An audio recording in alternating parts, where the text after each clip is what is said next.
From the dawn of time, wherever man has gone, he's left his mark, literally. He's scratched, hacked, and scraped his lines, circles, and squiggles on the nearest thing at hand, usually rocks. What he's also left behind is a bunch of experts, all of them arguing about just what he meant by those marks, and also arguing about who made them and where the people came from, and how their theories contradict other forms of history.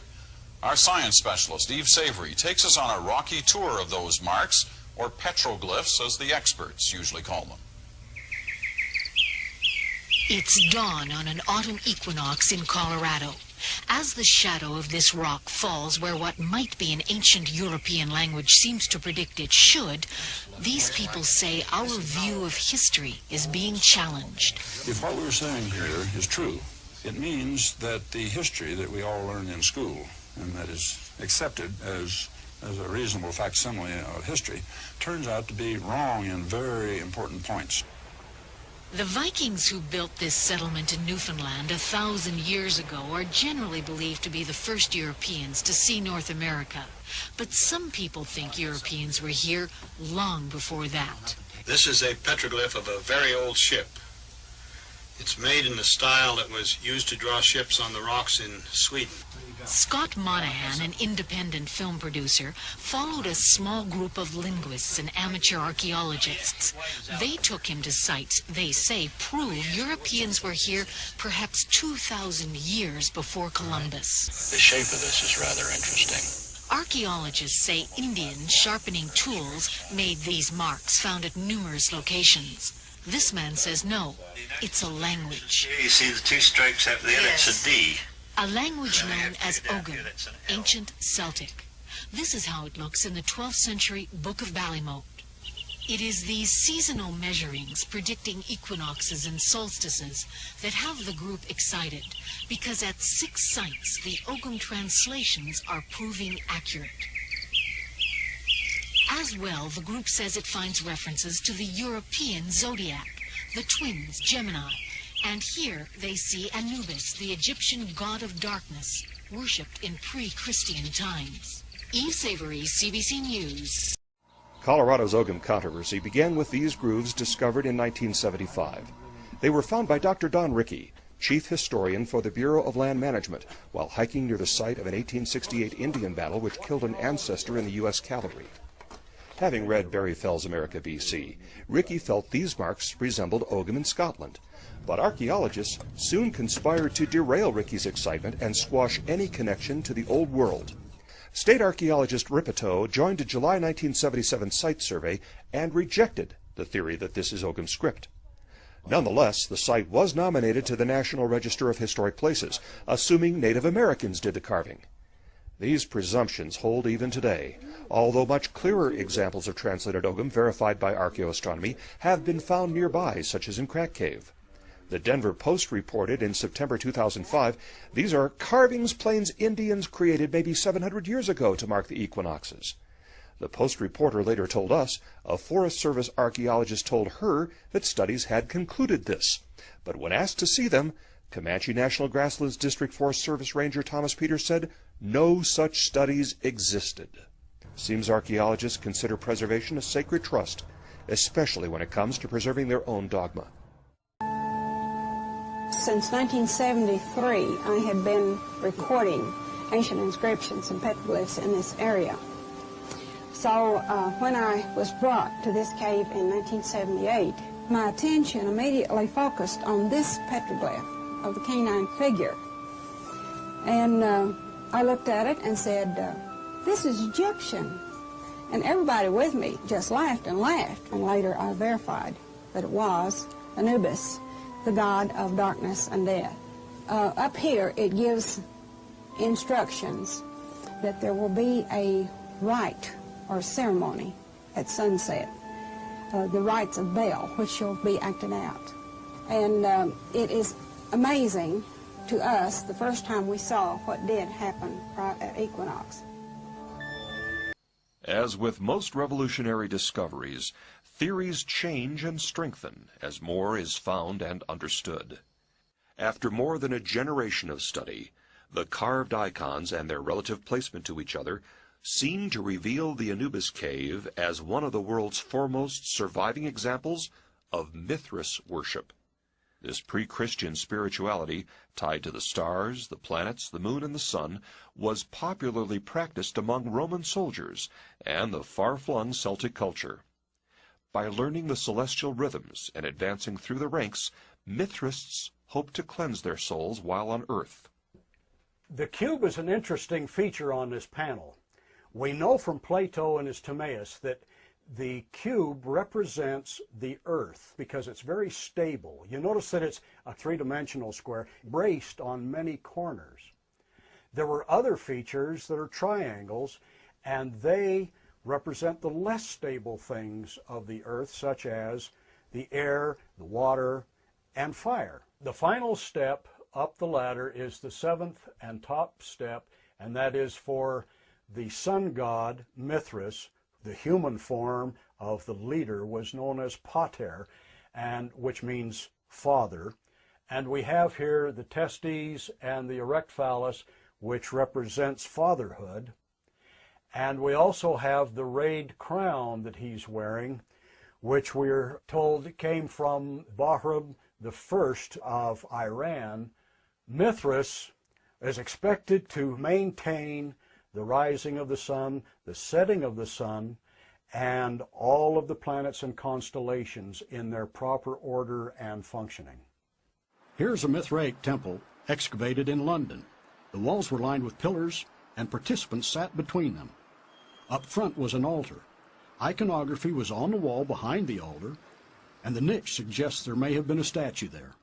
This old Mithraic star map from Iran, for example, features, from left to right, the twins, Gemini, the hunter, Orion, and the bull, Taurus. These also are representing constellations. There's a star map that really is another layer behind this. Mithras is also in the position of Perseus, and the cube is in the position of Auriga. Then we have Taurus over here, Orion is this figure, as well as Cetus over here. And folks who are familiar with constellations know that these are in their correct relative position, or as you would see them in the sky. Here, at a southeastern Colorado site named the Sun Temple, a signature dawn alignment occurs twice a year at Lunasa and Bealtana. A revealing star map dates one inscription to 1534 years ago. We have both the constellation Gemini and the three planets, and when we projected them with Evans and Sutherland, they all fit. These little 1-inch cross marks are the stars. These big 3-inch cross marks are the planets. Well above the floor of this amphitheater-like location is another key ogam. It is known as the triogam, in honor of the rebus or word picture on the right.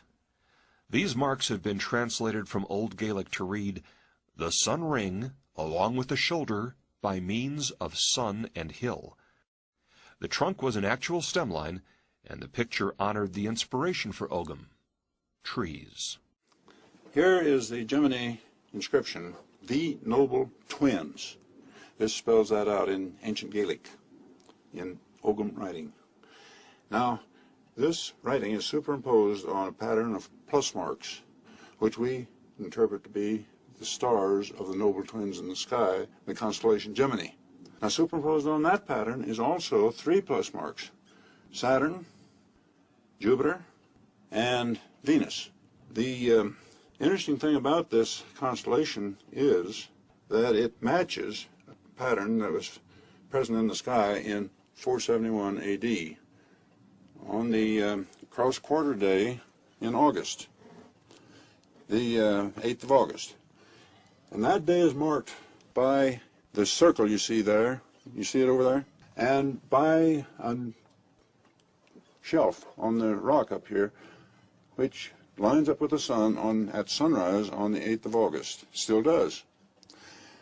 So we have sunrise, the constellation is above the horizon, the sun is below the horizon, and there are 3 planets to be seen there. Quite a beautiful sight. What we have here is 2 intersecting diagonal lines here.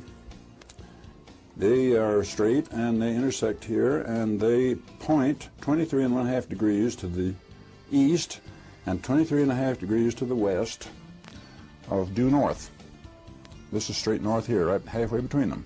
The only one of these cross lines that actually lies on the plane of the ecliptic, as I described it to you, is this one here going out in a southeasterly direction. It is on the plane of the ecliptic. This one, instead of being on the plane of the ecliptic, is bent down so that this angle is, as accurately as you can measure it here, is exactly the latitude of this site. Now here is another line. This line coming through is deflected a little.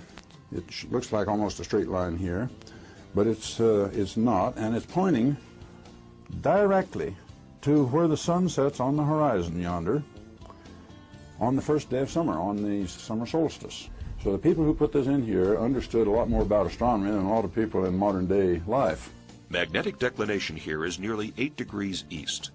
A compass resting at the intersection confirms true north bisects the lines 23 to 24 degrees either side of it, matching the tilt of the Earth's axis to the ecliptic. No surprise, this place is nicknamed the Compass Cave.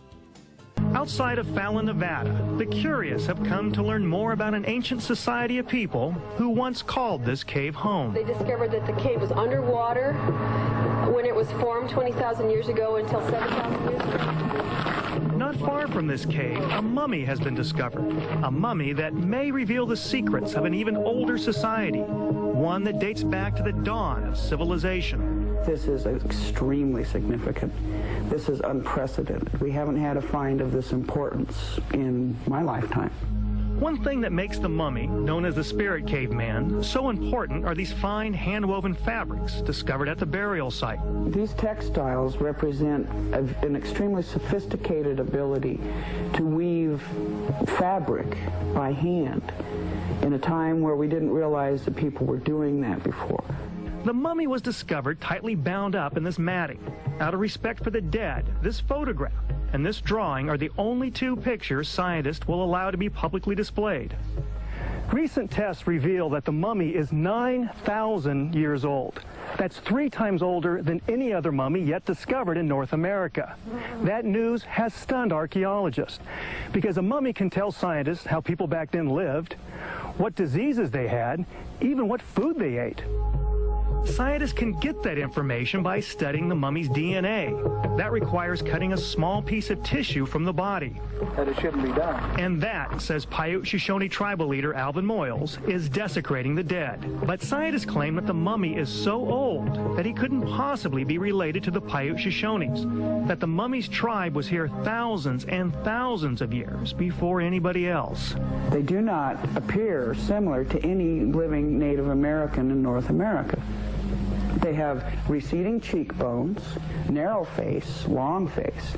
Some Indians have some of those traits, but as a group, those are Caucasoid traits. The two sides are now caught in a catch-22.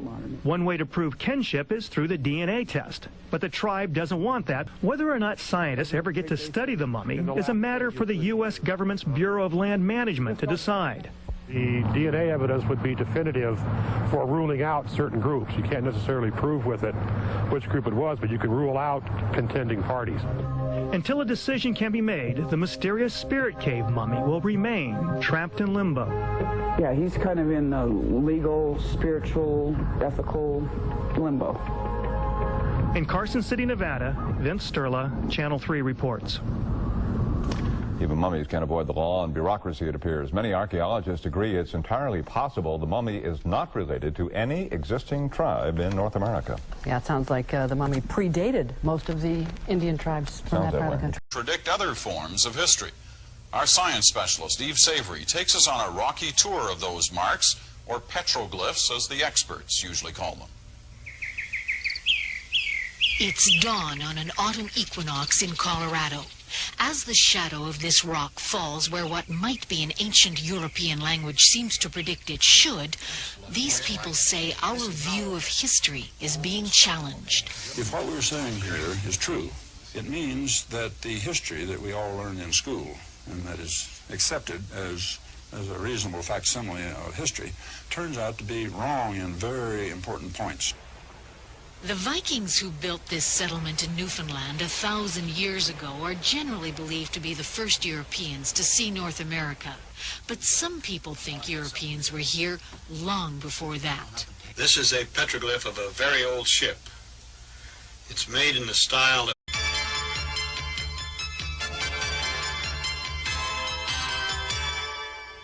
From the dawn of time, wherever man has gone, he's left his mark, literally. He's scratched, hacked, and scraped his lines, circles, and squiggles on the nearest thing at hand, usually rocks.